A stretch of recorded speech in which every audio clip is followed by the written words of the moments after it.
Good afternoon, ladies and gentlemen. My name is Alisa Vladimirovna Dинцис, and I'm a Foreign Languages Department Chair at School 1242, specialized in English.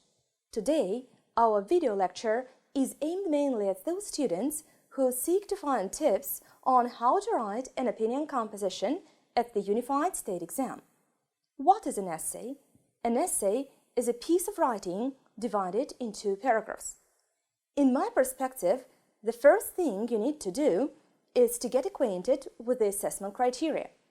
As we all know, there are 5 assessment criteria: composition, organization, vocabulary, grammar, and punctuation and spelling. The total score is 14 points. But to get the high score, you guys have to be very clear about the subject of your presentation. Make sure you define your own line of argumentation. The reader must be informed about your ideas and attitude towards the topic since the very beginning of your essay, and then you have to elaborate on it in the body part and draw the conclusion, summing up the main ideas in the final part. As a matter of fact, our essay comprises 5 main paragraphs. Now I suggest looking at each of them closely. The introduction establishes the topic area and states the thesis of the paper. The introduction is the first contact the reader has with the argument. It is, therefore, the first and perhaps the most important place to win an attentive and sympathetic reading. Please make sure you do not copy the topic, but paraphrase it correctly. An intro and conclusion wrap around an essay as if a piece of bright paper wraps around a present. In the second paragraph, unlike most paper types, an opinion writing requires an objective insight into the subject matter. Having stated your personal opinion, you guys are supposed to proceed with arguments that justify and explain your position. However, 3 arguments are preferable. In the third paragraph, you should elaborate on the critic's point of view and back it up with the arguments.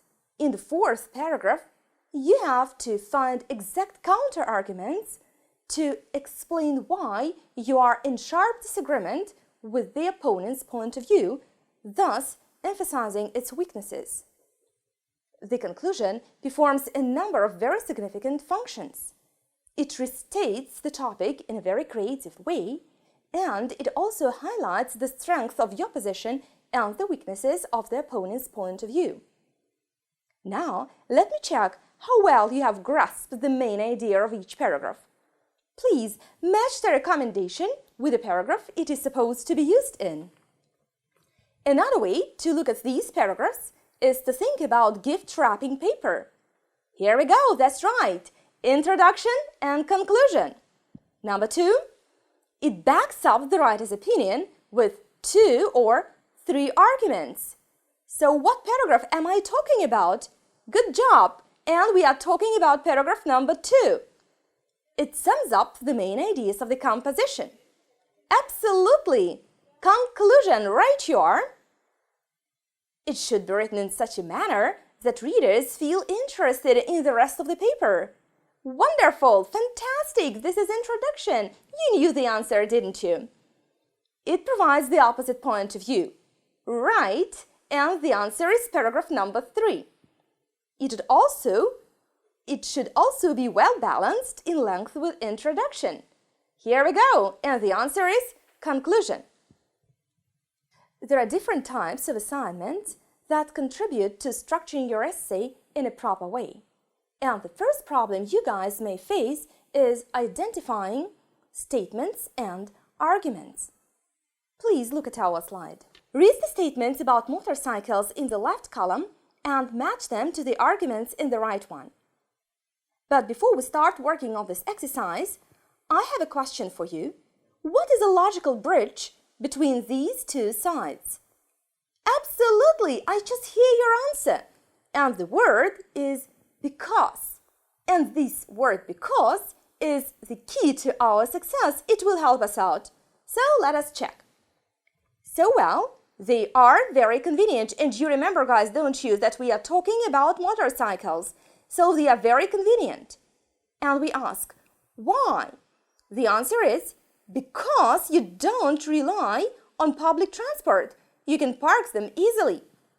Answer B is correct. Good job, and we keep going. You can't travel with your friends. Why? And the answer is because there is only room for one passenger. Absolutely. Number 3, they aren't as safe as cars. Right, let's try to find the answer. Here we go. Because you aren't well protected and you can get badly hurt if you fall off. Number 4 says they are cheaper to run than cars. Right, because they use less fuel and need fewer expensive repairs. And we keep going. They can be quite uncomfortable. Why? Just simply because you can't sit back and relax on them and you're exposed in bad weather. And the last question is number 6. You can get to your destination quickly and easily. Do you remember the bridge? Absolutely. The word because. Because they travel as fast as cars and you never get stuck in traffic jams. Now, let me draw your attention to identifying the correct linking devices. In the first sentence, we use the word absolutely. We use the word besides. Why? Just because we add an argument. Good job. And so, number 2, in the second sentence, we have made the choice in favor of argue that. Why have we chosen argue that? Just simply because it is a controversial question. People dispute. Great. Wonderful. And the last question is, what do we use? Against or in favor of? Absolutely. We use in favor of. And you know why? Oh, definitely you do know why, because we highlight a positive feature. Great job. Thank you. Now, let us correlate arguments with the counter-arguments.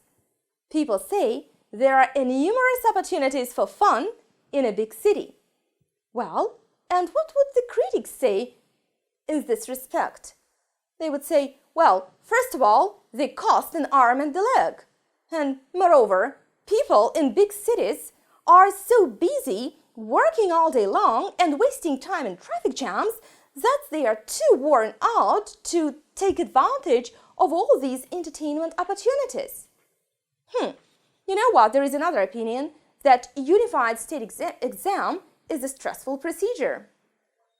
Well, and what is the opponent's point of view?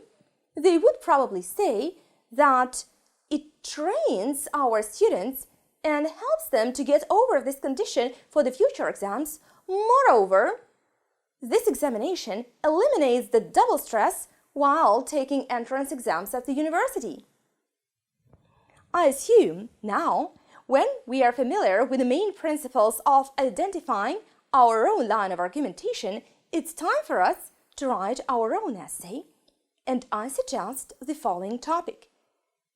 Should children be given pocket money, or should their parents buy everything for them? While creating an essay, students in my class usually brainstorm their brilliant ideas, make different clusters, or just make a chart. Today, we have come up with a chart. You can see the author's point of view and the opponent's opinion. Well, please look at the arguments and the counter-arguments. In my class, students usually make different layouts. And you know, it is really very helpful because it saves their time and moreover, it helps them to improve their score in content and organization criteria. Now, let me share one of the layouts with you. This layout contains approximately 135 words, and it is especially beneficial for those students who do not have sufficient vocabulary background. I recommend you guys to memorize a number of words per line and then count the lines but not the words. You know, it will save you time and it will let you not go beyond the limits, because this criterion is really very strict, especially at the international examinations as well as at the unified state exam. And it will help us, this method will help us in terms of complying with the requirements. Let me share with you the essay written in my class. My students have created this essay according to our layout, taking into consideration our counter-arguments and arguments. Okay, so here we go. In today's world, full of constant disagreement, the problem of giving money to teenagers gains more popularity day in and day out. Some people think since the teenagers do not earn their living, the only source they can get money from is their parents. There is no getting away from the fact that it is a widely arguable question. Thinking about this topic, I have come to realize parents are advised to give their children an allowance. Personally, I consider it beneficial to give money to children for their upbringing. A lot of people support my point of view. In its favor, children learn to manage their own budget. This adolescence experience may be of particular value in the future life. Moreover, having pocket money raises self-confidence and independence.